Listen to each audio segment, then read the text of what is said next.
Dear students, how do you do? Welcome to biology class. Today we are going to look at the respiratory system. The respiratory system.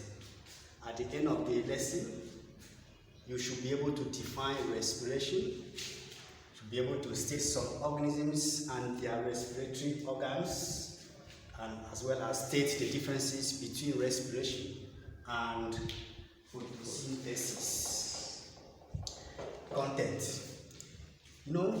Respiratory system, all living things respire, or respiration is one of the characteristics of living things. We have excretion, we have respiration, we have reproduction, we have movement and the rest. So respiratory system is one of the topics that we are going to focus on now. What is respiration? First of all, what is the respiratory system? Respiratory system, which is also known as ventilatory system, is a biological system that consists of specific organs and structures used for the process of respiration in organisms. In other words, respiration is the intake and exchange of oxygen and carbon dioxide between an organism and the environment.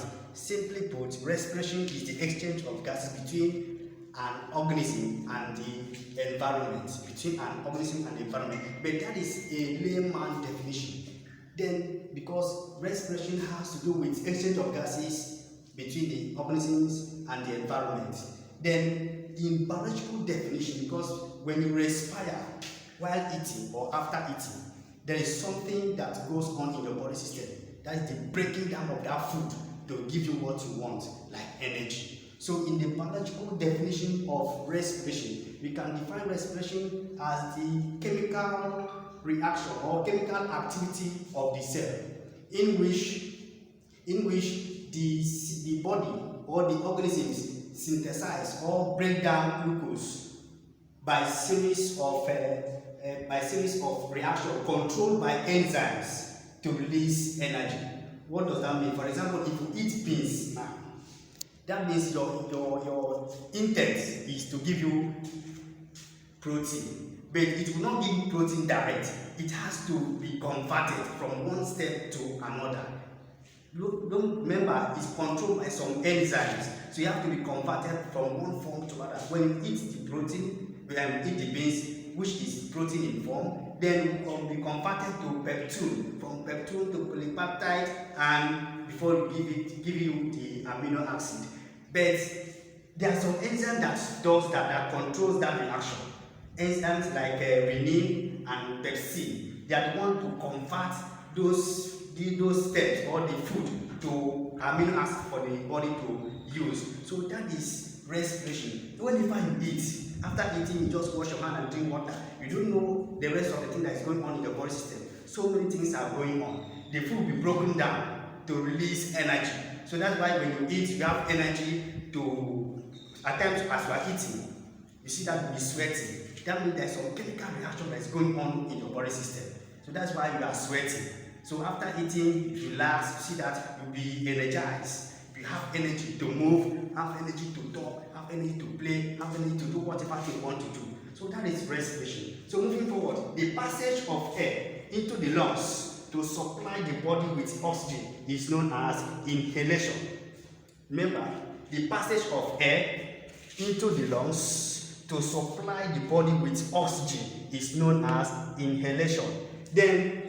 And the passage of air out of the lungs to expel carbon dioxide is known as exhalation. This process is collectively called breathing or ventilation. In human and other animals, the anatomical features of the respiratory system include trachea, bronchioles, lungs, and diaphragm. Those are the anatomical features, that the internal features that aid respiration. Without it, the respiration cannot function, cannot go well.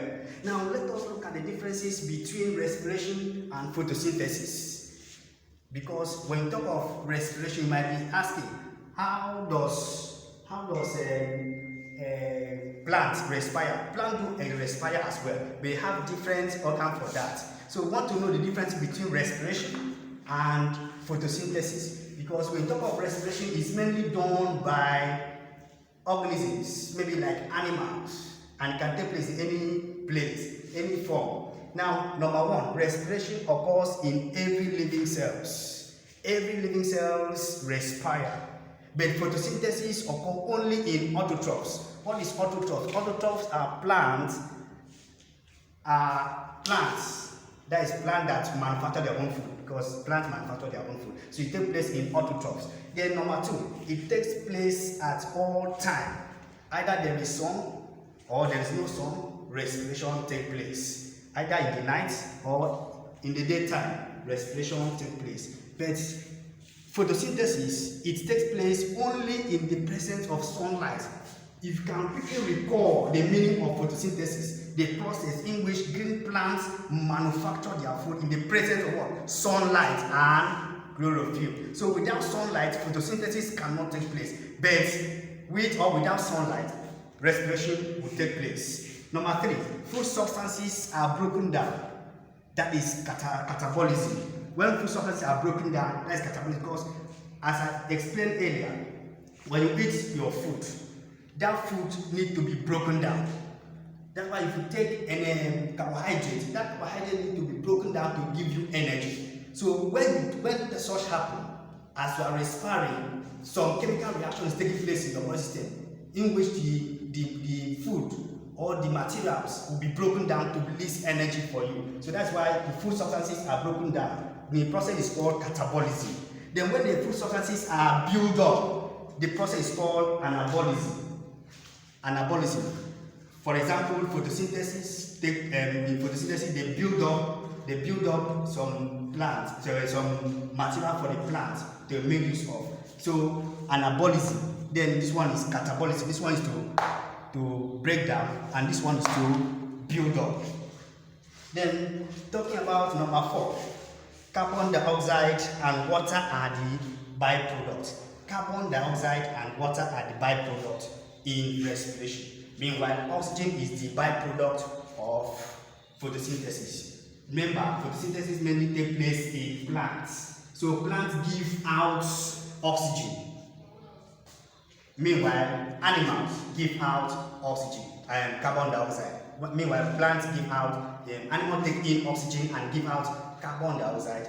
And the reverse is in the case of photosynthesis. They take in carbon dioxide and release oxygen. So that is that for the differences between respiration and photosynthesis. Now I'm going to the different organisms and their respiratory system.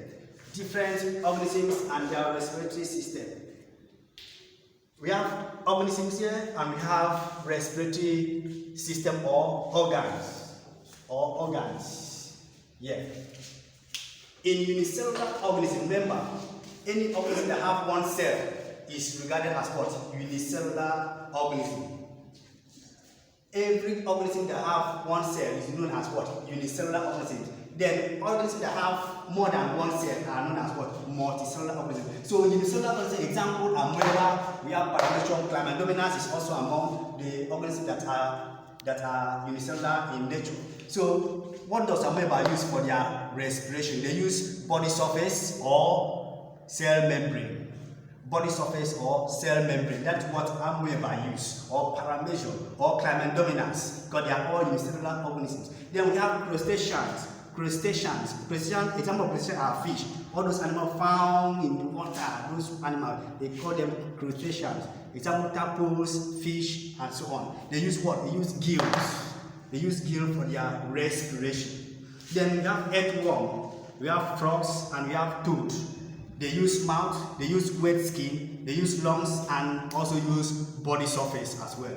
So this earthworm, they mainly use body surface. They can also use wet skin. Then frog, they can use their mouth, they can also use, and so they can use their lungs as well.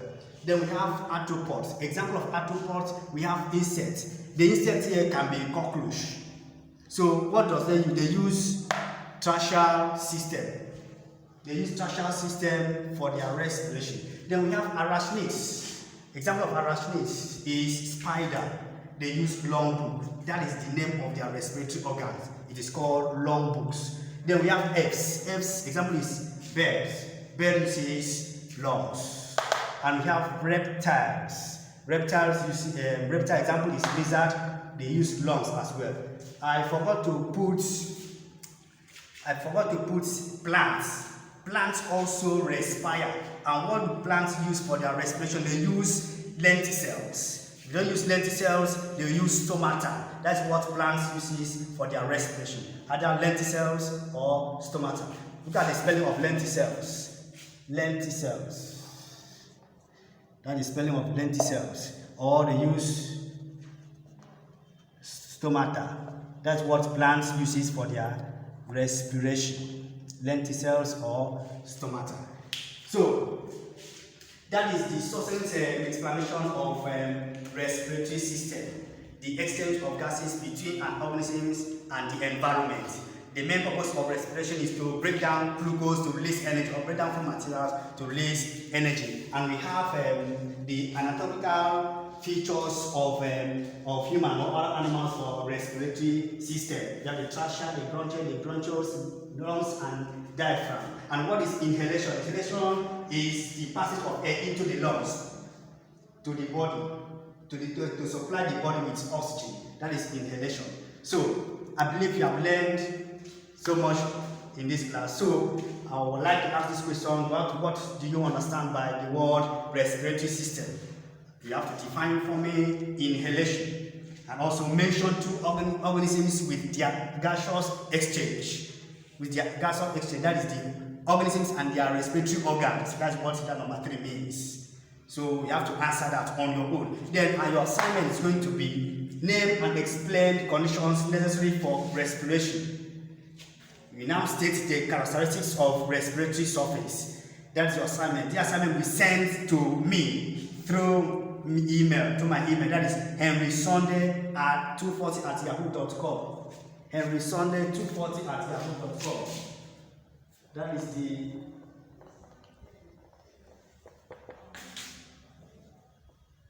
is where you send your assignment to. henrysunday240@yahoo.com. Send the assignment. I will cross-check, I will assess it and comment and mark it right or wrong if anyhow you score. Thank you very much.